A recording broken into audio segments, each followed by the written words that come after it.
නිපුණතා මට්ටම 6 යටතේ 6.12. ඒක තමයි අපේ අවසාන කොටස. මේ පාඩමේ අවසාන කොටස. ඒ අර්ථය අපි කරන්න බලාපොරොත්තු වෙනවා අන්තර්ජාල සේවා සපයන්නන්ගේ භූමිකාව සහ ගෘහස්ත ජාල අන්තර්ජාලයට සම්බන්ධ කිරීම සඳහා භාවිතා කරන තාක්ෂණ පිළිබඳව. ඒ අර්ථයෙන් මුලින්ම අපිට කතා කරන්න තියෙන්නේ ISP කියන්නේ මොකක්ද කියලා. එතකොට අපි මේ වෙනකොටත් දන්නවා ISP එහෙම නැත්නම් ඉන්ටර්නෙට් සර්විස් ප්‍රොවයිඩර්. සිංහලෙන් නම් කියන්නේ අන්තර්ජාල සේවය සපයන්න. ඒතර කවුද මේ අන්තර්ජාල සේවය සපයන්නා කියලා කියන්නේ? එතකොට අපිට ඉන්ටර්නෙට් යන්න අවශ්‍ය නම් අපි කාගෙන් හරි සර්විස් එක ලබා ගන්න ඕන. එතකොට අපි කියන අන්තර්ජාල සේවාවන්ට සම්බන්ධ වීමට පහසුකම් සලසන ආයතන වලට තමයි අපි කියන්නේ ISP කියලා. එතකොට ISP වර්ග ගණනාවක් තියෙනවා. සමහර ISPලා අන්තර්ජාල සම්බන්ධතාවය පමණයි ලබා දෙන්නේ. සමහර අය ඒ සමගම ඊමේල් පහසුකම ලබා දෙනවා. තවත් සමහර අය අපිට පුළුවන් අපේ ළඟ වෙබ්සයිට් එකක් තියෙනවා නම් ඒක හොස්ටිං සර්විස් එක. එහෙම නැත්නම් ඒක පබ්ලිෂ් කිරීමට අවශ්‍ය සේවාවන් සපයනවා. ඒ ආකාරයට විවිධ අන්තර්ජාල සේවා සපයන්නන් ඉන්නවා. ඒතර අපි දන්නවා ප්‍රධාන වශයෙන් ලංකාවේ අන්තර්ජාල සේවාවන් සපයන්නේ ශ්‍රී ලංකා ටෙලිකොම්. ඒ යටතේ තව ඉන්නවා ඩයලොග්, මොබිටෙල්, හාචේ වගේ විවිධ ආයතන තියෙනවා අපිට අන්තර්ජාල සේවාවන් සපයන. අපි බලමු අන්තර්ජාලයට සම්බන්ධ වෙන්නේ කොහොමද කියලා. ඒතර අන්තර්ජාල සම්බන්ධතා වර්ග කීපයක් මම මේ ලයිස්තුගත කරලා තියෙනවා. dial up, ISDN, DSL, ADSL. ඒ වගේම කේබල් ටීවී අන්තර්ජාල සම්බන්ධතා, චන්ද්‍රිකා අන්තර්ජාල සම්බන්ධතා සහ රැහන් රහිත අන්තර්ජාල සම්බන්ධතා.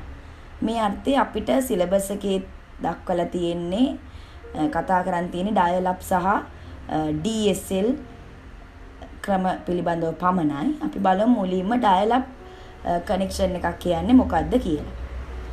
එතකොට අපිට අන්තර්ජාල සම්බන්ධන අවශ්‍ය නම් අපි dial up සම්බන්ධතාවය භාවිතා කරනවා. ඒතර මේකෙදි ඇත්තටම දුරකථන මාර්ගය තමයි සම්බන්ධ කරන මාර්ගයේ විදියට අපි භාවිතා කරන්නේ. ඇත්තට මේ dial up කනෙක්ෂන් එක මීට අවුරුදු 10කට පෙර තමයි ඇත්තටම භාවිතා වුනේ.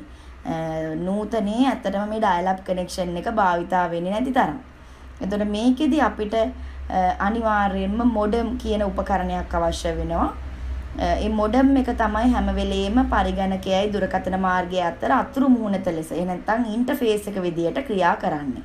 ඒතර මෙතන මම රූප සටහනක් දක්වලා තියෙනවා. ඒකෙදි ඔයාලට පැහැදිලි වෙනවා ඇති කම්පියුටර් එකක් තියෙනවා. කම්පියුටර් වල පාවිච්චි වෙන්නේ ඇත්තටම ඩිජිටල් සිග්නල් එකක්. එතකොට අපේ දුරකථන මාර්ගය යන්නේ ඇනලොග් සිග්නල් එකක්. එතකොට අනිවාර්යෙන් ඒ දෙක අතර ඩිවයිස් එක විදියට කන්වර්ටර් එක විදියට අපි පාවිච්චි කරනවා මොඩම් කියන ඩිවයිස් එක.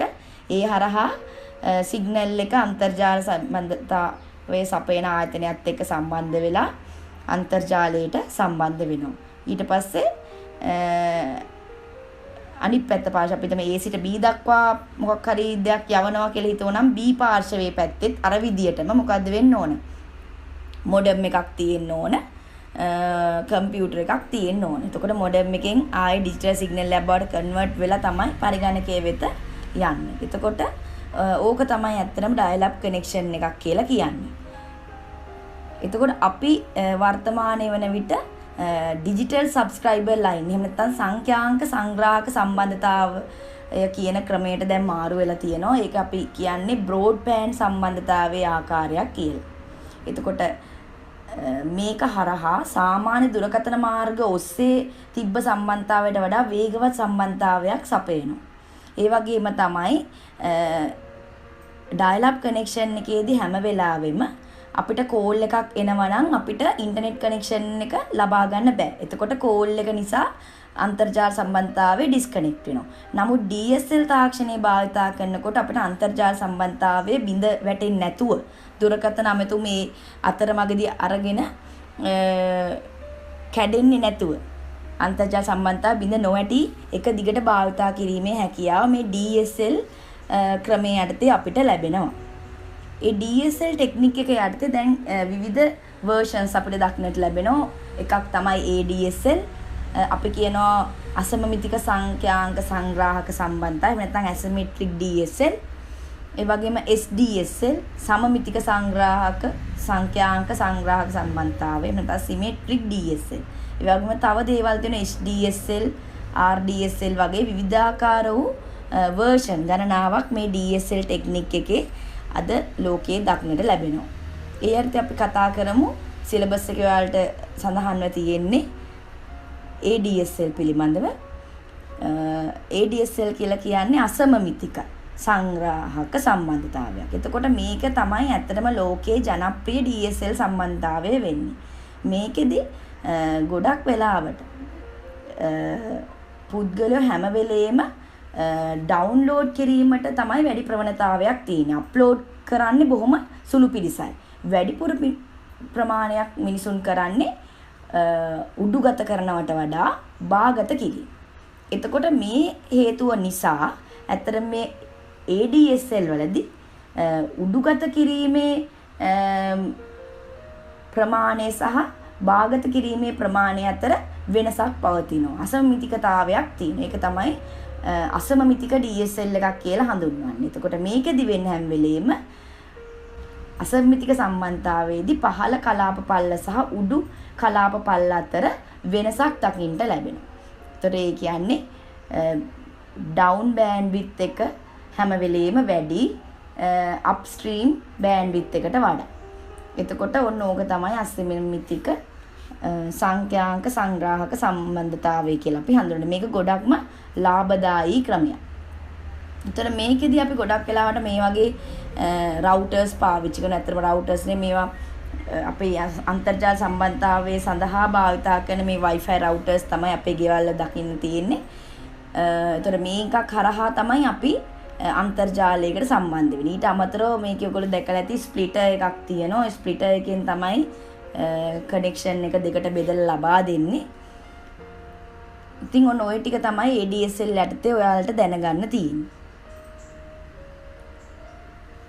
ඊළඟ කොටසෙන් ඔයාලට කියන්නේ පෞද්ගලික IP යොමු භාවිතා කරන ගෘහස්ත ස්ථානීය ජාල පිළිබඳව කතා කරන්නේ.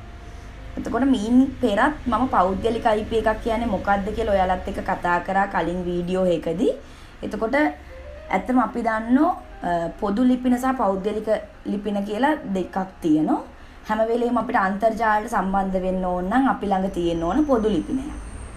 එතකොට පුද්ගලික ලිපින වලින් අපිට කවදාවත් අන්තර්ජාලය සම්බන්ධ වෙන්න බෑ. එතකොට අපිට පුද්ගලික IP ලිපිනේ හැම වෙලාවෙම අපි පාවිච්චි කරන්නේ අපේ ගෘහස්ත ස්ථානීය ජාලය ආරක්ෂා කිරීම සඳහා. ගොඩක් වෙලාවට පුද්ගලික IP ලිපිනය අන්තර්ජාලයෙන් නිරාවරණය වීමක් සිද්ධ වෙන්නේ නැහැ. එතකොට ඒ අන්තර්ජාලයේ නිරාවරණය වීමක් සිදු නොවන නිසා හැම වෙලෙම මේ ගෘහස්ත ස්ථානීය ජාලය ආරක්ෂා වෙලා තමයි තියෙන්නේ. උදාහරණයක් විදිහට ගත්තොත් අපි හිතමු අපේ නිවස තුල පරිගණක කීපයක් තියෙනවා.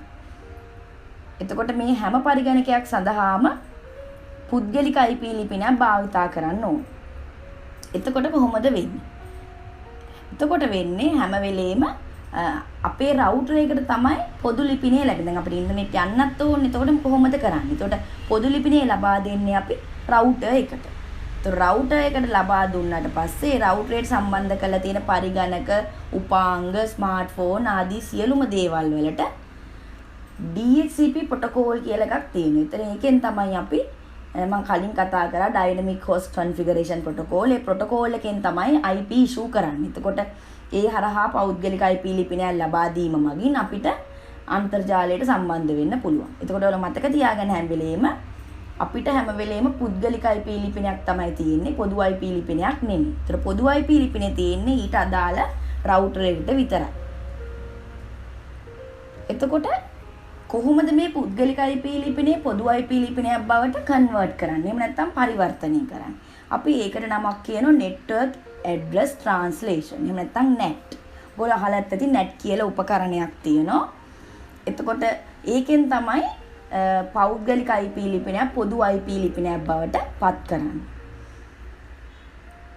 එතකොට මේකෙන් ඇත්තටම කතා කරන්නේ කොහොමද පුද්ගලික ජාලයක ඉන්න පරිගණක අන්තර්ජාලයට ප්‍රවේශ වෙන්නේ කියලා. ඇයි මං කියවනේ පුද්ගලික IP ලිපිනයක් තියාගෙන ඉන්ටර්නෙට් යන්න බෑ කියලා. අන්න ඒකට විසඳුමක් තමයි මේ net කියන එක. ඒතර net කියලා කියන්නේ හැම වෙලෙම එක් පොදු ලිපිනයක් කරහා බහු උපාංග වලට අන්තර්ජාලයට පිවිසීමට ඉඩකඩ ලබා දීම.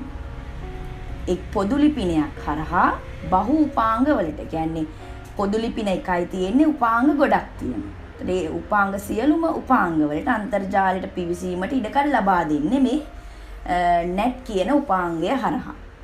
එතකොට මේකෙදි හැම වෙලෙම වෙන්නේ පුද්ගලික ලිපිනේ පොදු ලිපිනයක් බවට පරිවර්තනය කිරීම. එතකොට ජාල ලිපින පරිවර්තනය නැත්නම් network address translation කියලා කියන්නේ අපි කියනවා local host සඳහා අන්තර්ජාල ප්‍රවේශය ලබා දීම සඳහා පෞද්ගලික IP ලිපින එකක් හෝ වැඩි ගණනක් පොදු IP ලිපිනයකට හෝ වැඩි ගණනකට පරිවර්තනය කරන ක්‍රියාවලියක්. ඒතර සරලව කිව්වොත් පෞද්ගලික IP ලිපිනයක් පොදු IP ලිපිනයක් බවට පත් කිරීමේ ක්‍රියාවලියක්. net සාමාන්‍යයෙන් ක්‍රියාත්මක වෙන්නේ router එක තුල හෝ firewall එක තුලයි. නැතුව net කියලා සමහර ලාට වෙනම උපාංගයක් නැහැ. ඒක router එකේම දැන් එන අලුත් routers support කරන මේ net කියන කාර්ය කිරීම සඳහා. ඔයාලට මේ රූප සටහනින් දක්වලා තියෙනවා කොහොමද private network එක public network එකකට සම්බන්ධ වෙන්නේ කියලා.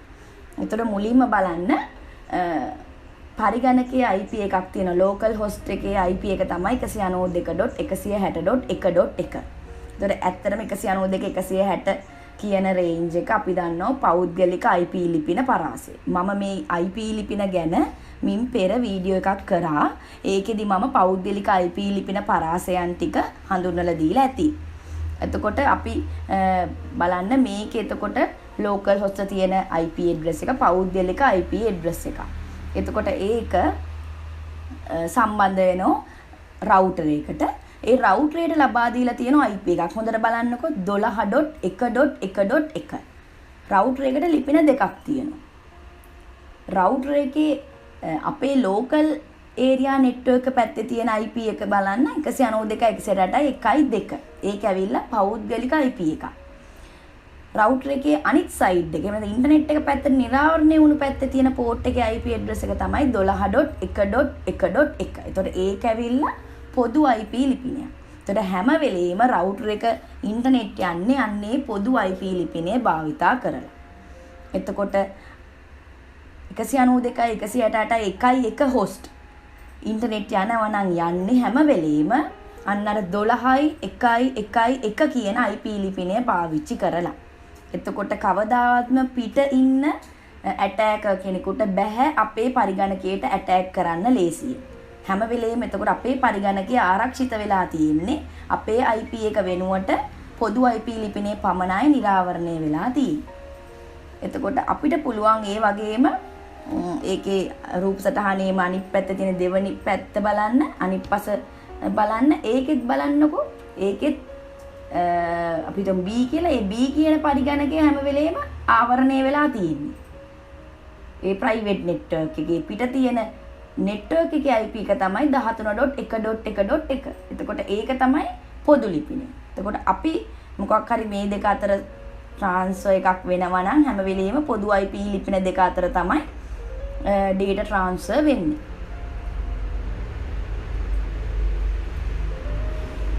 එතකොට හැම වෙලේම මේ net එක තමයි ඒ කාර්යය කරන්නේ. ඔන්න බලන්න මේ රූප සටහන බලන්නකෝ.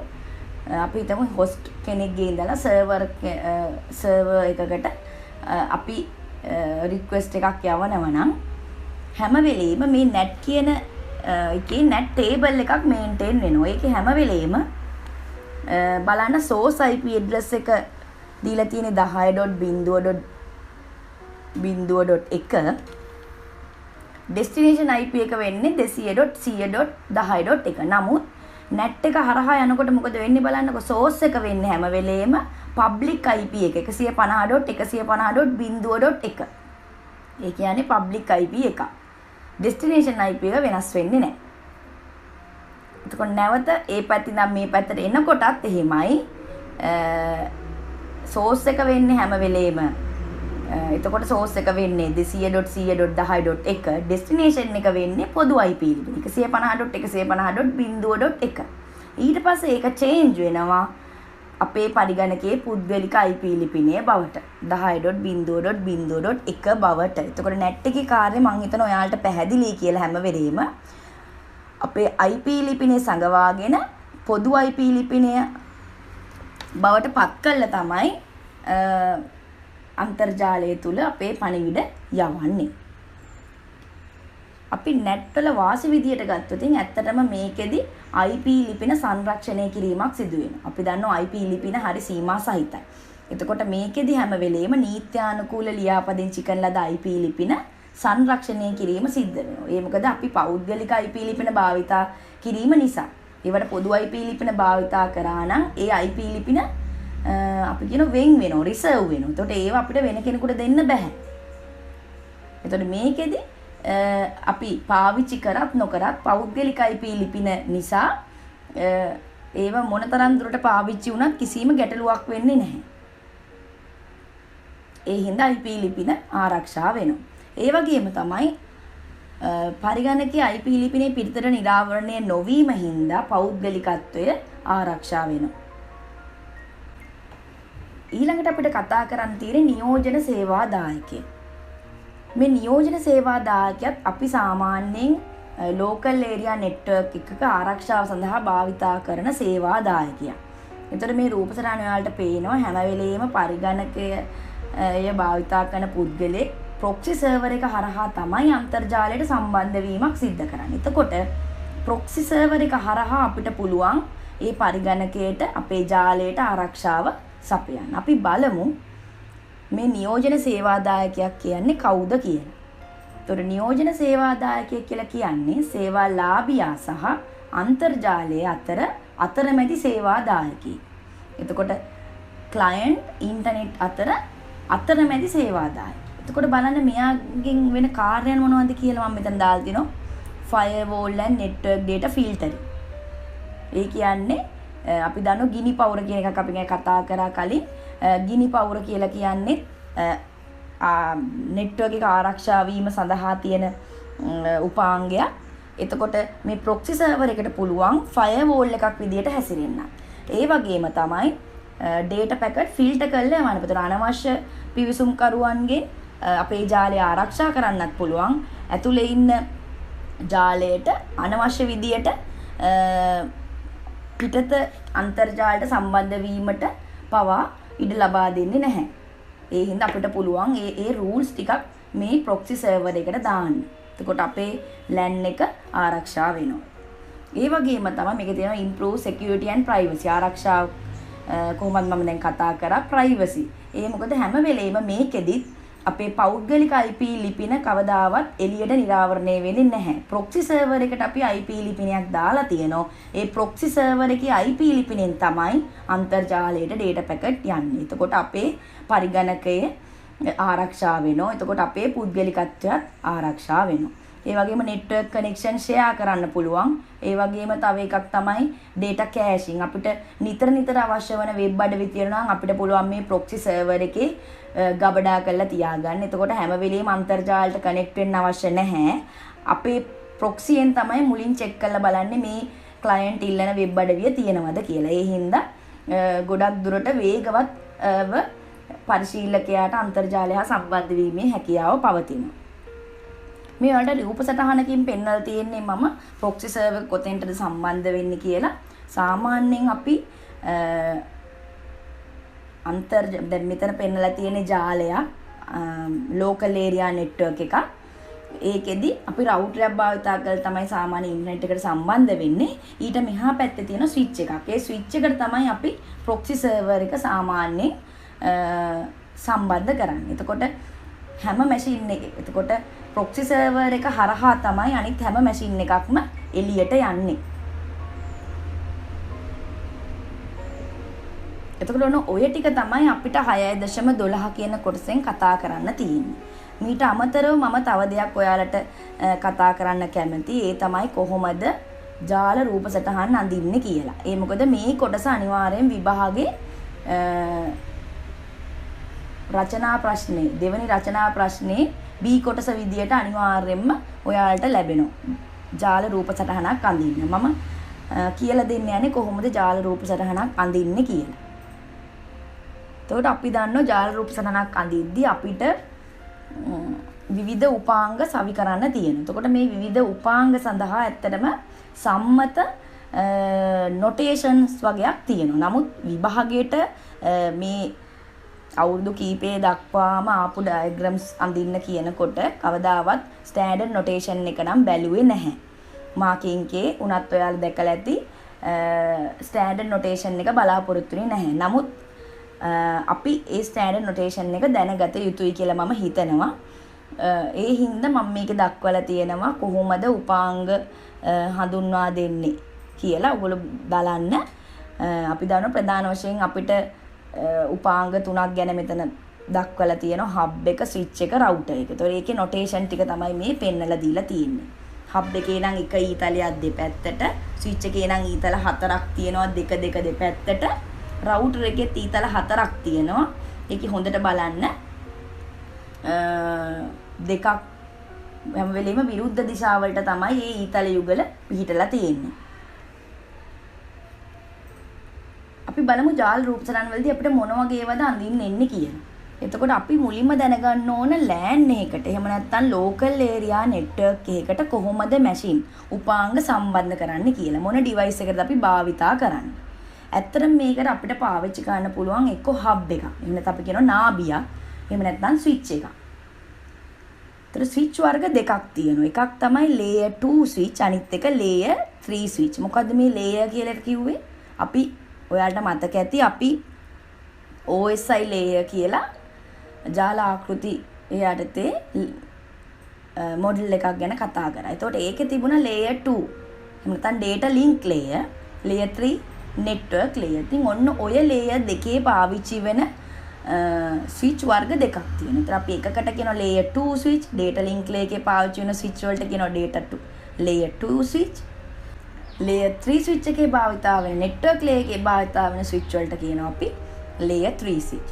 සාමාන්‍යයෙන් අපිට LAN එකකට machine connect කරන්න ඕන නම් layer 2 switch එකක්. ඒ කියන්නේ අවම මට්ටමේ switch එකක් තිබුණම හොඳටම ඇති. switch එකක් හෝ නාභියක්, hub එකක්.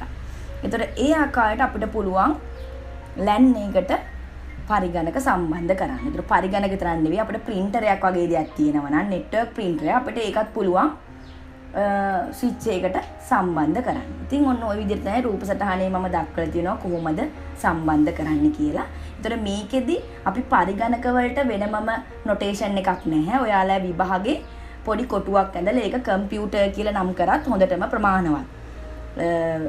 හබ් එකටත් පොඩි කොටුවක් ඇඳලා හබ් කියලා අනිවාර්යෙන් ලියලා තියන්න. කොටුවක් ඇඳලා ස්විච් කියලා අනිවාර්යෙන් ලියලා තියන්න. එතකොට ඒක තිබුණත් ප්‍රමාණවත් ඔයාලා විභාගෙදී.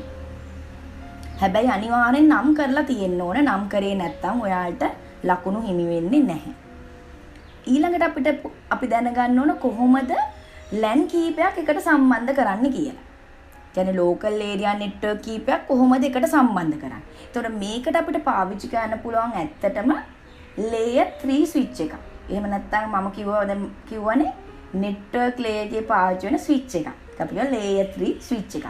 එහෙමත් නැත්නම් අපිට LAN කීපයකට එකතු කරන්න පුළුවන් router එකක් පාවිච්චි කරලා. එතකොට මේ රූප සටහනේ මම දක්වලා තියෙනවා පළවෙනි රූප සටහනේ බලන්න LAN දෙක කනෙක්ට් කරලා තියෙන LAN සම්බන්ධ වෙලා තියෙන නාභි දෙකකින් ඒ නාභි දෙකකින් සම්බන්ධ වෙලා තියෙන LAN දෙක ස්විච් එකකට සම්බන්ධ වෙලා තියෙනවා. ඊළඟ සමහරවිට ස්විච් වලින් LAN දෙක සම්බන්ධ වෙලා තියෙන ඒවා නැවතත් layer 3 ස්විච් එකකට සම්බන්ධ වෙන්න පුළුවන්. එහෙම නැත්නම් අපිට පුළුවන් රවුටර් එකට ඔක්කොම සම්බන්ධ කරන්න. නමුත් අපි දන්නවා ප්‍රායෝගික රවුටර් එකක් කියන්නේ ඉතා මිල අධික උපාංගයක්. ඊට වඩා මිල අඩු උපාංගයක් තමයි ස්විච් එක කියන්නේ. එතකොට ගොඩක් වෙලාවට අපි රවුටර් එක පාවිච්චි කරන්නේ අන්තර්ජාලයට සම්බන්ධ වීම සඳහාමයි. ඉතින් ඊට අමතරව අපිට රවුටර් සම්බන්ධ කරන්න පුළුවන්. නමුත් වඩා ලාභදායී අපිට layer 3 switch එකක් භාවිතා කරනවා නම්. ඉතින් ගොඩක් වෙලාවට අපි ගණන් වලදී ගොඩක් වෙලාවට තියෙන sub network ඒතර සබ් නෙට්වර්ක් කීපයක් එකතු කරන්න අපිට ඇත්තටම ස්විච් එකක් දාගන්න පුළුවන්. ඒකට කවදාවත් ඔයාලා රවුටර් එකක් පාවිච්චි කරන්න යන්න එපා. ලකුණු දෙන්නෙත් නැහැ.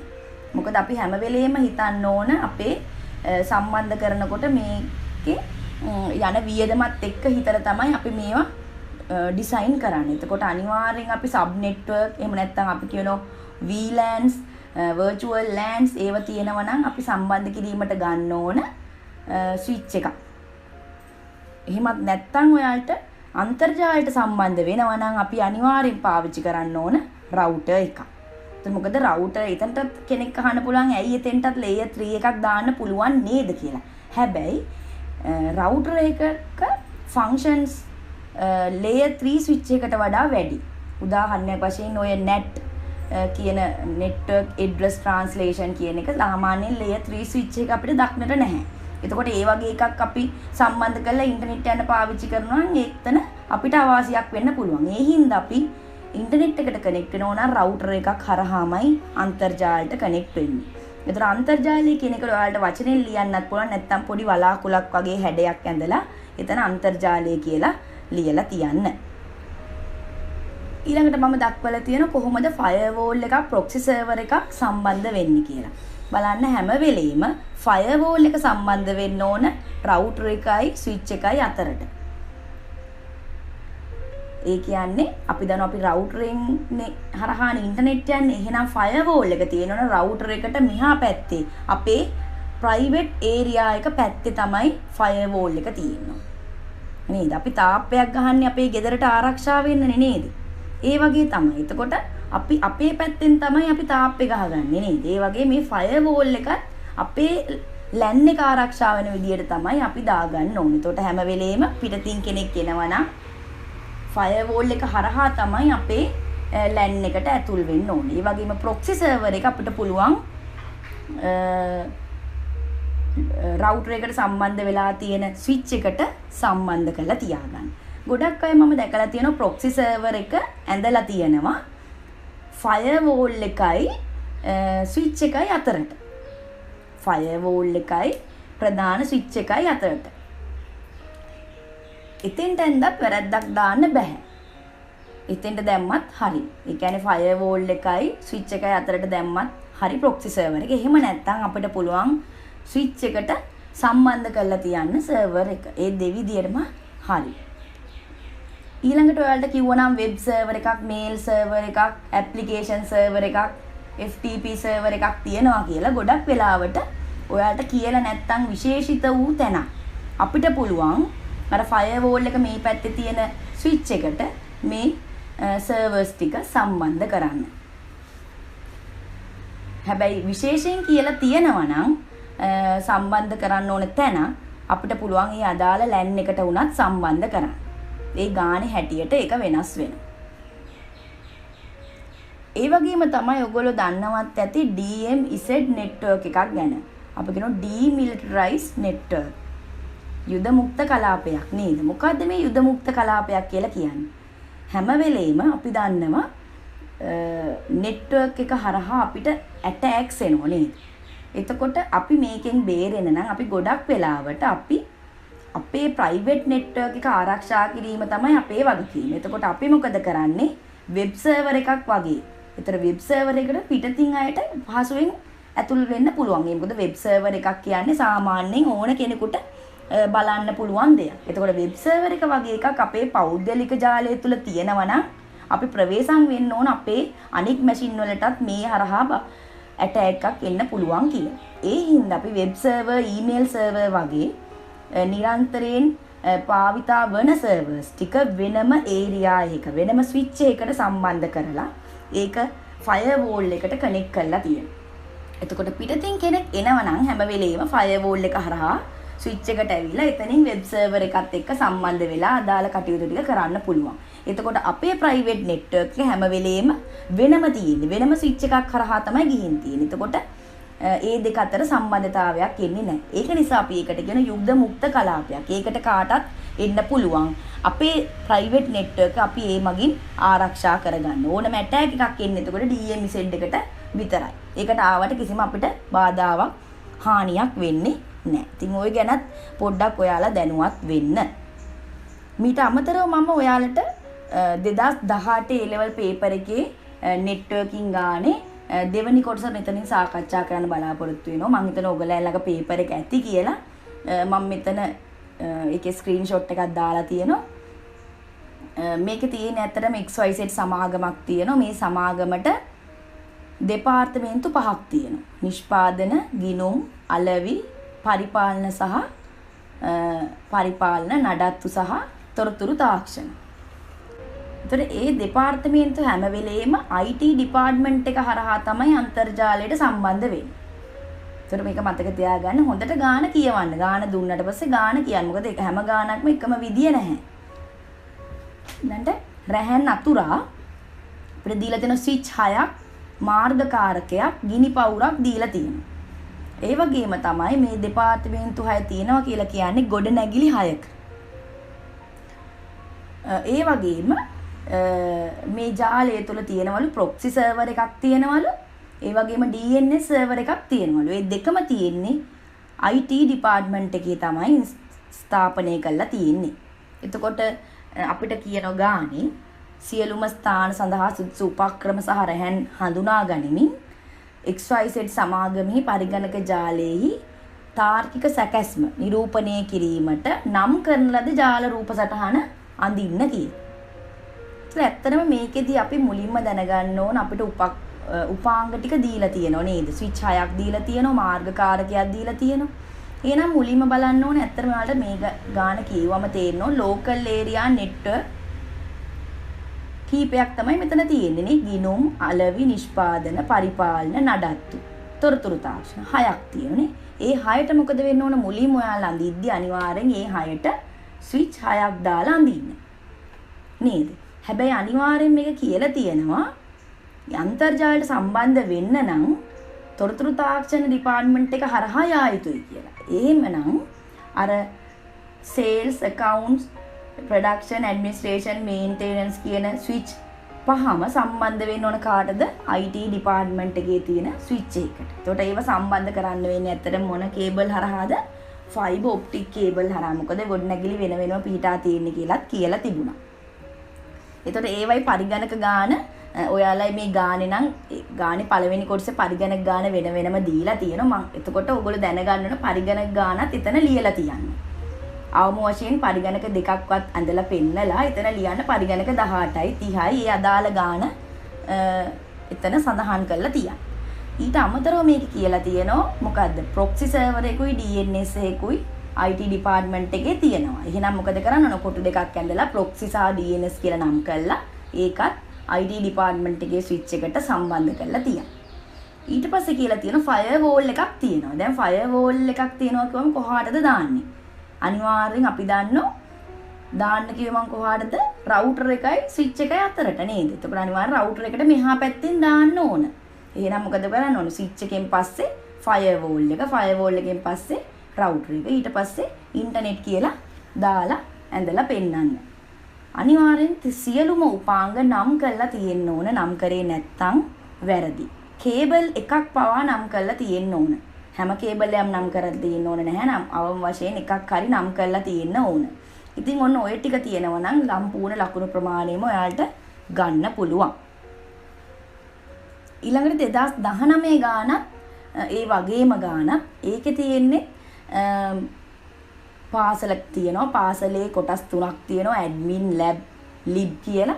එතකොට ඒකේ වෙන වෙනම පරිගණක ගානයි මුද්‍රක ගානයි දාලා තියෙනවා. හැබැයි මේ ගානේ මුද්‍රකවල ජාල මුද්‍රකයක්ද නැත්නම් normal printer එකක්ද කියලා නැහැ. ඒ හින්දා ඔයාලට ගාන සාමාන්‍යයෙන් ඒ මුද්‍රකය උපාංගයක් විදියට සලකලා ඇඳත් ගාන හරි එහෙම නැතුව ඇඳත් හරි.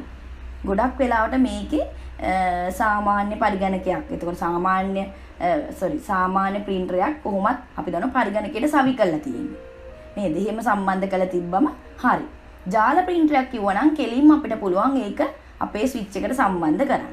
ඒතර මේකේ කියලා තියෙන මොකද්ද? මුද්‍රකය හවුලේ භාවිතා කිරීමට ගොඩනැගිල්ල සඳහා ස්ථානීය ප්‍රදේශ ජාලයක් බැගින් අවශ්‍ය වේ. එතකොට අපි දන්නවා මුද්‍රකයේ හවුලේ භාවිතා කරන්න පුළුවන් වෙන විදිහට ලෑන් කීපයක් අවශ්‍යයි.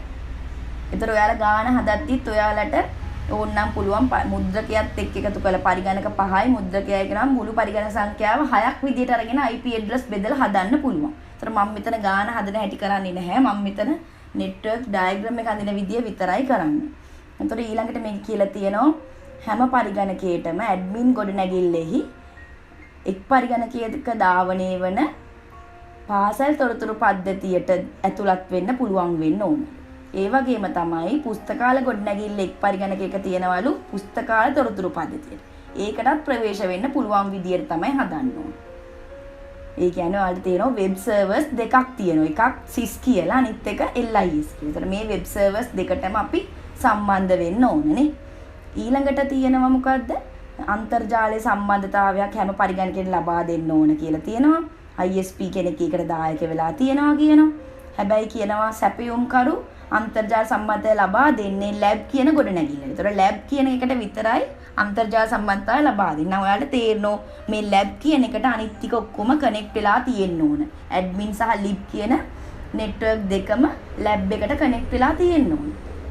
ඒ වගේම තමයි ලැබ් ගොඩනැගිල්ල අනිකුත් ගොඩනැගිල්ල දෙකෙන් ආසන්න වශයෙන් මීටර් 500ක් දුරස්තව පවතී. ඒ කියන්නේ මීටර් 500ක් දුරින් තියෙනවා. එහෙනම් අපිට භාවිතා කරන්න පුළුවන් කේබල් එක එතනින් තීරණය කරන්න පුළුවන්. ඔව්. ඒ වගේම ලැබ් ගොඩනැගිල්ල එක් පරිගණකයක් DNS සේවාදායක විදියට පාවිච්චි කරනවා. ලැබ් එකක එක පරිගණකයක් හැම වෙලේම DNS එකක් විදියට පාවිච්චි කරනවා. ඒතර DNS සර්වර් එක තියෙන්නේ කොහෙද? ලැබ් ගොඩනැගිල්ල එක පරිගණකයක නේ. ඊට පස්සේ එම ගොඩනැගිල්ලේ තවත් පරිගණකයක් ප්‍රොක්සි සර්වර් විදියට පාවිච්චි කරන්න ඕන. ඒ වගේම සම්පූර්ණ ජාලය ගිනි පවුරකින් ආරක්ෂා කරන්න ඕන. ඔන්න ඔය ටික පෙන්නන ජාල රූප සටහනක් අඳින්න තමයි අපිට කියලා තියෙන්නේ. කොහොමද බලමු අඳින්නේ? මෙන්න බලන්න ඇඳලා තියෙනවා. ඒතකොට බලන්න වෙන වෙනම මම නම් කරලා තියෙන මොකද්ද බිල්ඩින් තුන නේද? මොකද්ද ලැබ් ලයිබ්‍රරි බිල්ඩින් එක, ඇඩ්මිනිස්ට්‍රේටිව් බිල්ඩින් එක, අපේ ලැබ් බිල්ඩින් එක. අනිවාර්යයෙන්ම වෙන වෙනම ස්විච් දෙකක් අරගෙන ඒවට පරිගණක සම්බන්ධ කරලා තියෙන්න ඕන. පුස්තකාලේ පරිගණක එක ස්විච් එකකටත් පරිපාලන පරිගණක ටික එක ස්විච් එකකට සම්බන්ධ කරලා අන්න ඒ ස්විච් දෙක අනිවාර්යෙන් සම්බන්ධ වෙන්න ඕනේ. මොකද ලැබ් එකේ තියෙන ස්විච් එකට. මොකද එහෙම කරන්නේ අපි අන්තර්ජාලයට සම්බන්ධ වෙන්න ඕන ලැබ් එකේ තියෙන ස්විච් එක හරහා ගිහිල්ලා. ඒ නිසා අපි මොකද කරන්නේ? ඒ ලැබ් එකේ තියෙන ස්විච් එකට තමයි රවුටරේ සම්බන්ධ කරන්නේ. ඒතර රවුටර් එකට මෙහා පැත්තෙන් අනිවාර්යෙන් මම කව ෆයර්වෝල් එක දාන්න ඕන. ඊට පස්සේ අන්තර්ජාලයට සම්බන්ධ වෙන්න පුළුවන්. ඊට පස්සේ අපිට කියලා තිබ්බනේ ඔය සර්වර්ස් තියෙනවා කියලා. මොකද්ද කිව්වේ? ප්‍රොක්සි සර්වර් එකක් තියෙනවා DNS එක තියෙනවා. ඒතර මේ දෙකම දාන්න ඕනේ. එතකොට කාටද? ලැබ් එකේ තියෙන ස්විච් එකට සම්බන්ධ කරලා තියන්නේ. එච්චරයි. ඊට අමතරව තව කිව්වා වෙබ් සර්වර්ස් දෙකක් තියෙනවා කියලා නේද? SIS එකයි LIS එකයි. එහෙනම් SIS එක අපි දාන්න මොකටද? පරිපාලන ගොඩනැගිල්ලේ තියෙන ස්විච් එකට කෙලින්ම සම්බන්ධ කරනවා. ඒ වගේම LIS එක අපිට පුළුවන් ලයිබ්‍රරි එකේ තියෙන ස්විච් එකට සම්බන්ධ කරගන්න. ඉතින් ඔන්න ඔය ටික තමයි අපිට ඇත්තටම සම්බන්ධ කරලා පෙන්වන්න තියෙන්නේ. ඒ වගේම කේබල් ටික නම් කරලා තියෙන්න ඕන. ෆයිබර් ඔප්ටික් කේබල් ගොඩනැගිලි අතර ෆයිබර් ඔප්ටික් කේබල් එකක් සම්බන්ධ කරන්න පුළුවන්. ඒ අතරතුර තියෙනවා අපිට පුළුවන් ට්විස්ටඩ් පෙයා වලින් සම්බන්ධ කරන්න. ඉතින් ඔන්න ඔය ටික තමයි ඔයාලට අඳින්න තියෙන්නේ. අපිට ඕනනම් පුළුවන් මේ ප්‍රොක්සි සර්වර් එක